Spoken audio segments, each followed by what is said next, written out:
जय हिंद दोस्तों, स्वागत है आपको हमारा YouTube channel S Rahul math पे। ये हमारा बेसिक मैथ का 8वां लेक्चर है। एलसीएम हम देख चुके थे। एलसीएम के बाद हम भिन्न का जोड़ घटाव गुना भाग शुरू कर दिए थे, जिस कारण से हमारा एचसीएफ महत्तम समावर्तक बच गया था। तो आज हम एचसीएफ करना सीखेंगे। तो बिना टाइम वेस्ट किए हम क्लास को शुरू करते हैं। आपका ध्यान बोर्ड पे रहना चाहिए। एचसीएफ का मतलब क्या होता है? एचसीएफ का मतलब वो होता है कि मान लीजिए आपको कोई संख्या दे दिया, 2 अंक का, 3 अंक का, 4-5 संख्या दे दिया, तो उस संख्या में से कोई ऐसा छोटा संख्या कॉमन निकालना है।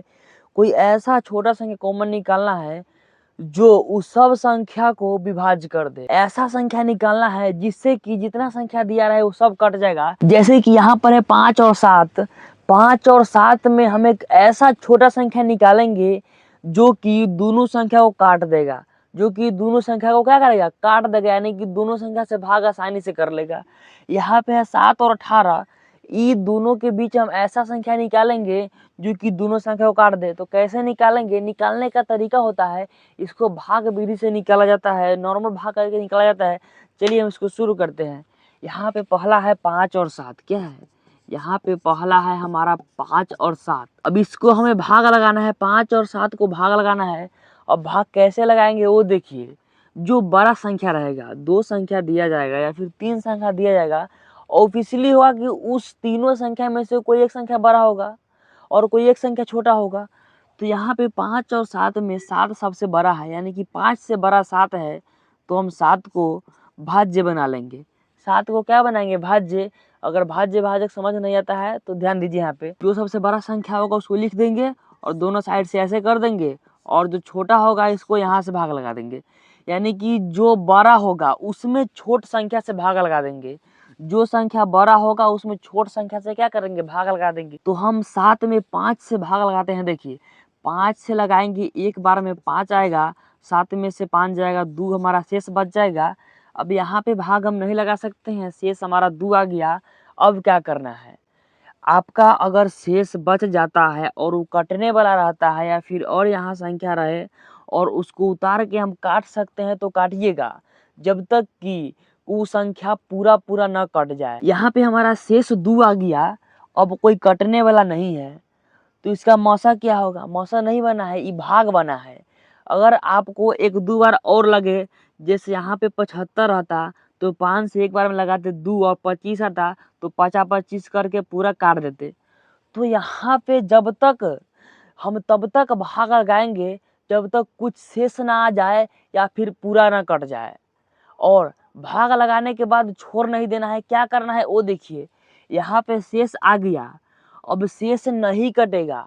शेष आ गया, उसके बाद कोई संख्या भाग में कटने वाला नहीं है। तब हम क्या करेंगे? जो हमारा शेष रहेगा ना, जो हमारा शेष रहेगा उसको हम ऐसे घेर देंगे। ठीक है, ऐसे घेर देंगे, यानी कि शेष से हम भाग लगा देंगे। जो यहाँ छोटा संख्या रहेगा ना, जो यहाँ पर जो भाग लगाएंगे, जो यहाँ पे भाग लगाएंगे, यानी कि भाजक, ये हमारा शेष है और ये भाजक है। तो इस टाइम पे शेष बन जाएगा भाजक, और जो भाजक रहेगा पहले से वो भाजक बन जाएगा भाज्य। तो यहाँ हम 5 लिख देंगे। ध्यान से देखिए एक बार और, जो हमारा शेष बचेगा शेष को घेर देंगे और जो भाजक रहेगा वो हम भाज बना देंगे। अगर शेष 0 आ जाता है, अगर शेष 0 आ जाता है तो मौसा कितना हो जाएगा? 5, यानी कि महत्तम समावर्तक हो जाएगा 5।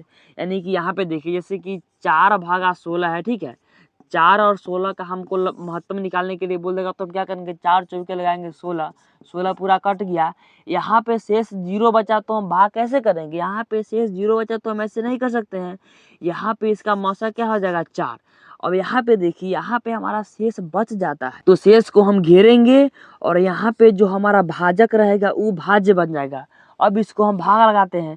जब तक कि शेष 0 ना आ जाए तब तक ऐसा ही कांड करना है। यहाँ पे देखिए 2 से 5 में लगाएंगे, 2 दूनी 4, और यहाँ पे 5 में से 4 जाएगा तो बच जाएगा 1।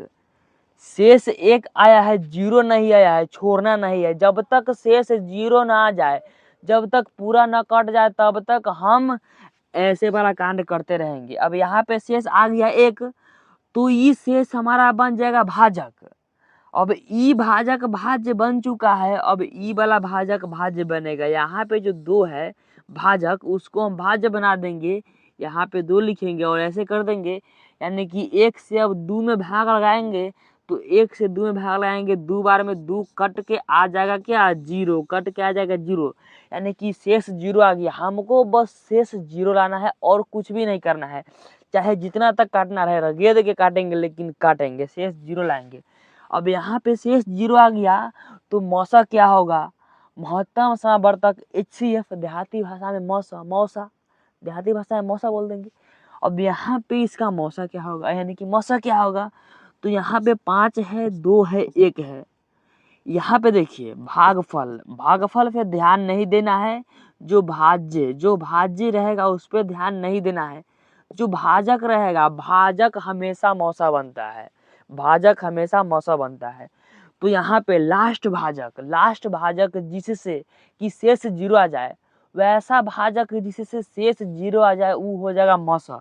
तो यहाँ पे एक भाजक है, एक क्या है, भाजक है, जिससे शेष 0 आ गया है, तो इसका HCF क्या हो जाएगा, इसका HCF 1 हो जाएगा, ई वाला। और हमारा नेक्स्ट क्वेश्चन है 7 और 18, इसको हम बताएं कि ना बताएं, तो आज हम इसी क्वेश्चन तक रहने देते हैं। ये जो क्वेश्चन हम लिख के लाए थे, ये क्वेश्चन को आप लोग बना के कमेंट में जवाब कीजिएगा, कमेंट में जवाब आंसर कीजिएगा, हम वहाँ पे देखेंगे। तो आज के लिए इतना ही, ज़्यादा बताएंगे तो दिमाग में कन्फ्यूजन हो जाएगा, इसीलिए इसी क्वेश्चन के माध्यम से समझिए। अगर एक बार में समझ में नहीं आ रहा है मेरे भाई, तो दोबारा वीडियो देखिए, ध्यान से देखिए, आपको पक्का समझ में आएगा। तो मौसा कैसा लगा, हमारा पढ़ाने का तरीका, कंसेप्ट कैसा लगा, कमेंट में ज़रूर बताएं। अगर 1% भी अच्छा लगा हो तो आप एक बच्चे को भी शेयर कीजिए। अगर आप एक को शेयर करते हैं, वो 2 को शेयर करेंगे, वो 3 को शेयर करेंगे, वैसे ही आप लोग का फ़ायदा भी होगा और हमारा भी फ़ायदा होगा। तो प्लीज़ आप लोग क्लास को शेयर कीजिए, जितना ज़्यादा हो सकता है शेयर कीजिए, और हमारे व्हाट्सएप चैनल पे भी जुड़ सकते हैं, वहाँ हम शायद क्वेश्चन देंगे, अभी नहीं दे रहे हैं फ़िलहाल, लेकिन हम क्वेश्चन वहाँ पे देने वाले हैं। तो मिलते हैं अगला क्लास में, जिसमें हम 3 अंकों का मसला लेके आएंगे। धन्यवाद।